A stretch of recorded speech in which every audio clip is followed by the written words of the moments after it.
Let's look at the issue of emergencies. You know, the accident victims here and there, and someone is almost at the point of death and rushed to the nearest hospital. And the people at the desk, the front desk, insist that there must be a deposit before treatment can proceed. Yes, in normal sense. Okay, there's another caller. Okay. Can you put a pause on that when we come back? All right, good morning. We lost that caller. Okay, please continue. Well, in a normal climate, all emergencies should be treated before you now request for funds. In public institutions, yes, they do it.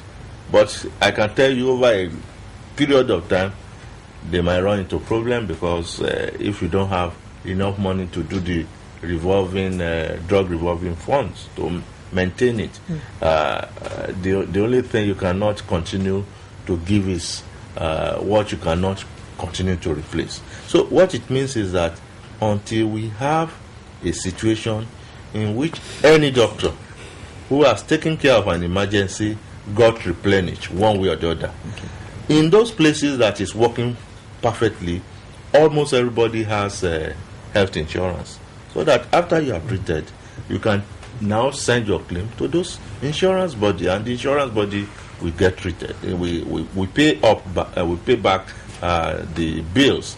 But in this place, you have 10 people in your private hospital.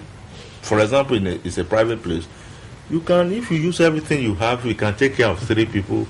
You took care of those 3 people.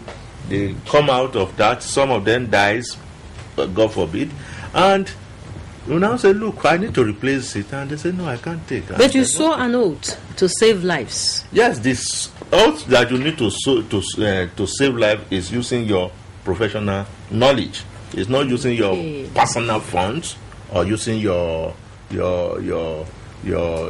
father's estate things. It's using your professional knowledge, and that is what we have gone, and that's the profession that we are swearing the oath on. Okay. If we have government put these things in place, and I have somebody who is sick, who needs that emergency, we just use it. It goes beyond your personal thing. By the time you are dipping your hand in your pocket to start taking care of patient, because there is no opportunity for you to have a replacement. All right, you may not be directly involved in this, but the medical, the health scheme that is in place by government, is it in any way helping to improve health services in Nigeria?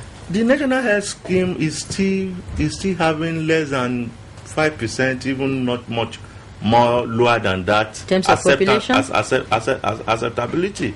It's just within the thin realm of public civil servants, and if that is it, it means that millions of Nigeria are still not covered by the National Health Insurance Scheme.